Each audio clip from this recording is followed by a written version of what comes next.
Academy and into my tour bus, and I'm next to the lady who opened up the show, Jessie J. Hello, Mr. Trevor Nelson as well. If you're watching on Red Button, yes, you did just see Jessie J spit out a chewing gum, and also that was Dappy with No Regrets from this week. Dappy, Girlfriend. loved it. I wish I could do that. What's that? Hello, this is Jessie J reporting. I wish I could go. You can, you just did. No, you are. Listen, sorry, thanks high for doing five. that. That's some serious. Leave me hanging, girl. Sorry. There we go. So, Jessie. Yes. Yeah, another performance. Yeah, that was good. Very emotional as always. I really enjoyed that. Yeah? You won them over? I haven't done a London crowd that's been just like... Because the only time I've really done a London gig recently is on tour. And it's nice when you can see other people's fans in the audience and you have to kind of go, this is my music, what do you think of it? And I love people that put their fingers in their ears and don't want to listen, and by the end they're like, yes! Cameron, who yawned... wherever you are. Yeah, he was not, he was tired, he wanted me to go, but I won him over, got the camera on him. There you go. From where I was sitting, everybody was absolutely lapping out, to be honest. And we've got some tweets here from your heartbeats. Yes. Ash loves Jessie J, Leanna LG, Becky J heartbeat, Miss Zane heartbeat as well. So there you go. Zane, me and Keep Zane. that. Thanks. So those are all the tweets at 1xtra if you want to get in touch and join in the conversation. Hashtag 1xtra Twitter. Live. I've got a question for you. Yeah. Now, you're an inspiration to many women in particular, and you talk about lots of different sensitive subjects like bullying, and, you touch on things like people, self-image and stuff like that. Yep. When you were growing up, who were you looking to for kind of inspiration to get you through difficult times? As the young ladies are looking to you now. That's a really tough question because I'm very lucky in the sense that I had my mum and dad at home that were always there for me, and my sisters that I could look up to. And I think I'm very aware that a lot of my fans, don't always have siblings, and so they kind of look up to me. But artist-wise, I used to look up to Pink. I always wanted to have her attitude on life, and never take yourself too seriously. I always wanted to have the vocal of Whitney Houston. I always wanted to be able to have hair like her, and now I have. Yes, I like it. And just... I wanted to hear like Michael Jackson. Sorry. He's like, oh, poor Trevor. You can have some of this. Look, there we go. Oh, yeah. But who else did I look up to? Prince. I was obsessed with Prince and TLC. I was obsessed with TLC. But I don't know. I always was lucky that I could always look up to my mum and dad. I always wanted to be like them, and I still kind of do. About a year ago, maybe a bit longer. Yeah. You made a little video. Yeah. When you came into 1xtra into the building. Yes. We've never forgotten it. When me, my little tour. Yes. You did a little tour of 1xtra, and no artist had done that before.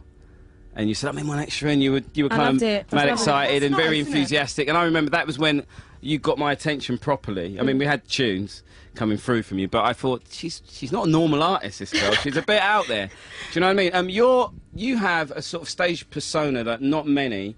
I mean, we're doing well in the UK, but not that many artists have. You eat up the stage, and you're not an American. You didn't go to. You're not the school that Beyonce went to of entertainment. So where did this performance come from? Because these girls are all watching you. All the female all stars are all on the side of the stage watching you, just jamming away to you. And do you know what? I think it's just a matter of I've always based my confidence on purity, and I mean that in the sense of I don't let anything become it. I just be me. I think sadly sometimes artists feel like they have to become the artist and then step on stage and be like, I am Jessie J.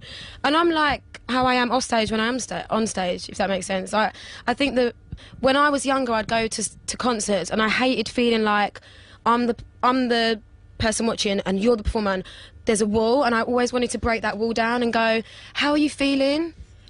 What's gone on in your day? I want to know how you're feeling. And sometimes, I have to be careful that I don't give too much. It's almost like I open myself up and go, here I am.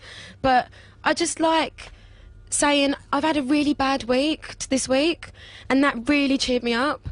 And that's important for people to know that it's not always like, everything's great and yeah, I'm loving it all. And you know what I mean? I have personal stuff going on, and it's nice to be honest with people and let them know that I'm human too, and I think that's what comes across in my performance.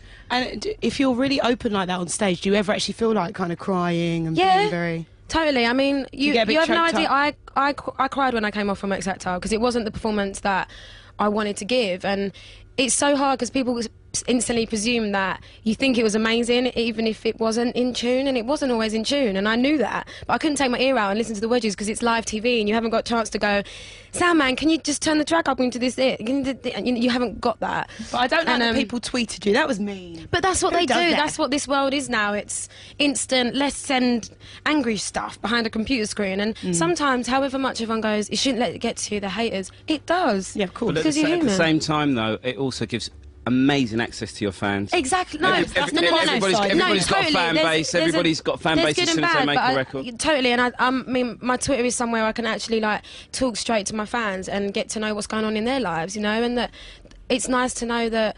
And I was actually quite pleased, and as I said on stage, I don't ever want people to go, you're amazing, because I'm not always, and I don't want that pressure of feeling like I have to be perfect. I'm not Sarah. Loves it. Do you like a dress, by the way? Oh, I love it. Nelson. I'm lightening up the load a bit. You're like a. I actually can't move. You look like one of them, like a sewing thing with the needles in it. They are. It's like little needles that have been. Oh, it is turned the wrong way round. Like. They're like crochet needles, it's and cool. They've been the dress is designed to keep men away. I wouldn't want to be shimmying with you in a club. Exactly. Can you imagine? Lights down. Hey, girl, do you want a little dance?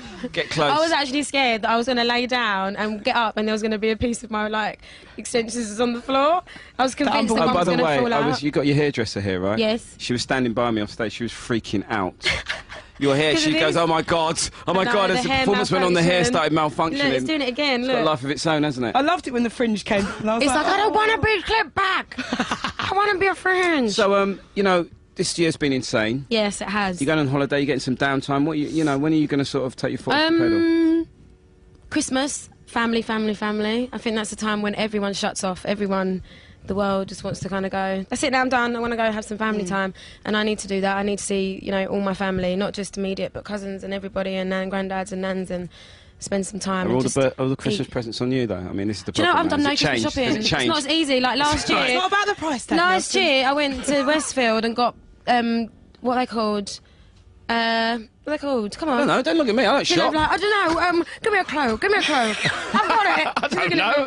Vouchers. Is it a book? Is it? 2 syllables. TV show. 2 syllables. I got it. Vouchers. And this year I'm like, I've got nothing. Vouchers are such a cop-out. I did It that is a cop-out. I've done that years and years and years. And the funny thing is that like my mum and dad were still going, I'm going to go Westfield on Sunday because we still got a voucher from last year. That's how my dad talks. He doesn't really, but it makes it funnier. Now, you mentioned on stage, and I thought it was a really good point, that this is the time of year that we all reflect. Yes. Things we've gained, things we've lost. And what would you say would be the highlight for this year? Because you were one to watch for 2011. Man. I have to remind myself of this all the time. And the progress is ridiculous. You have no idea how insane it feels that people just think this has become normal to me now. That it's like, so you've had a great year, you must feel... And I'm just like, it's only been a year, like, and the amount I've done, like, being able to take the UK by storm and actually being given the opportunity to do all the biggest TV shows, have the most amazing, loyal fan base I've ever met. And you know what? I don't mean loyal in the sense for me, but to each other. They support each other more than any other fan base I've seen, and that I'm so proud of that. But also to be able to take British music on Saturday Night Live and X Factor in America and go, we can do it just like you. Do you know what? That's what feels good. Phenomenal. It's absolutely true as well. Getting into the States, incredible. Now we just need to go for this. Touching her leg. Let's have a look at this. Shimmy.